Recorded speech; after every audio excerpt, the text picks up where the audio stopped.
with Carson Vickroy. Well, as Sarah shows us there, you can literally hear them chopping up the trees, trying to clear those roads. And you can see, Carson, we've been checking with Sarah all morning across deeper parts of East Texas, but the wind is picking up. She's losing a bit of signal. I mean, you can tell Laura is right behind her. Yeah, we are certainly not out of the woods yet, not only for those wind speeds, Cynthia, but also with that rainfall. Here are the current look at rainfall totals. And once again, we dodged a big time bullet across our western, central, and even most of our eastern counties in our viewing area. But as you can see, Longview's picked up just over 0.8 of an inch, 1.41 in Jefferson. And we had some reports in Sabine County of some flash flooding near the Sabine River and the Toledo Bend Reservoir.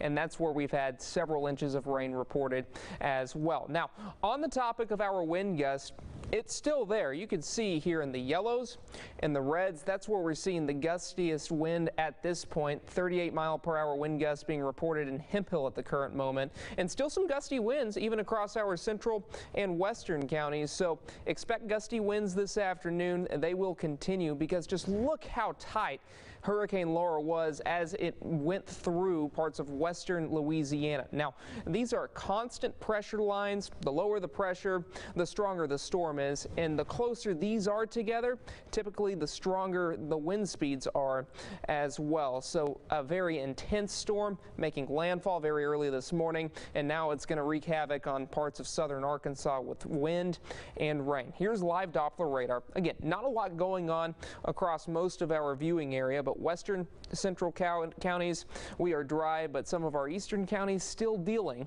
with a little bit of rain. Now, Sarah was in Shelby County a little earlier on, and you can see we still are seeing at least a little bit of light rain and some wind gusts, as I mentioned, but most of the rain that is in East Texas are currently in our northern counties. You can see Panola, even Harrison, Marion, and Cass County between Linden and Queen City. We're still picking up on a little bit of rain there, but that's about it.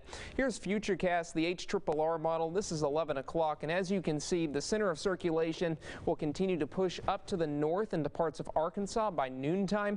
It's knocking on Arkansas's doorstep. Here we can still see a shower or two through 1 o'clock, and then by this afternoon, this all starts to pull off to the north and to the east, but still some light rain, some gusty winds through 3 o'clock, and then as we go into about 5, 6 o'clock, I won't rule out a thunderstorm or two, especially for our southwestern counties, but as we go into the overnight hours, I do expect that rain to taper off considerably before we have another isolated rain chance for tomorrow. So let me go ahead and show you the temperatures right now. We're in the 70s and 80s where the rain isn't falling.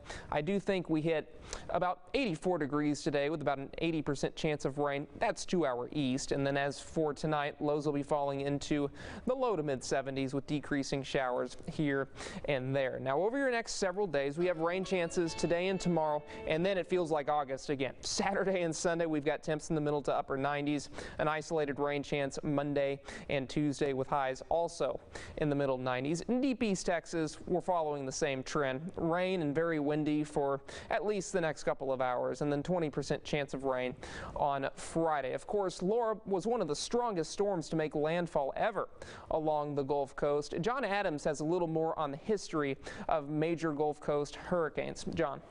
Yeah, Carson, no, we've had our share all along the Texas coast, as you can see, from down around Brownsville back up toward the Galveston and Sabine Pass area there along the upper Texas coast. Just some notable ones. We had Hurricane Allen, 190-mile-per-hour winds. That's the strongest winds that we've ever had in a tropical storm in the Atlantic Basin. And then just south of there, you see Beulah. That caused 115 tornadoes. That's the most on record by any tropical cyclone. Then, of course, we're all aware of Hurricane Harvey and what he did with all the flooding around Houston as he looped around and caused $125 billion in damages. That is tied for the most damage for any tropical cyclone to hit the U.S. mainland. And then, of course, we had Hurricane Camille back in 1969. That is the second most intense hurricane, along with the one that hit the Florida Keys back in 1935. That is the most intense hurricane that has ever struck the U.S. mainland. So we get our share, and of course we'll continue to get a lot of those out there. And then, as Carson said, we've got that old summertime heat coming back. Thank you, John. Up next, damage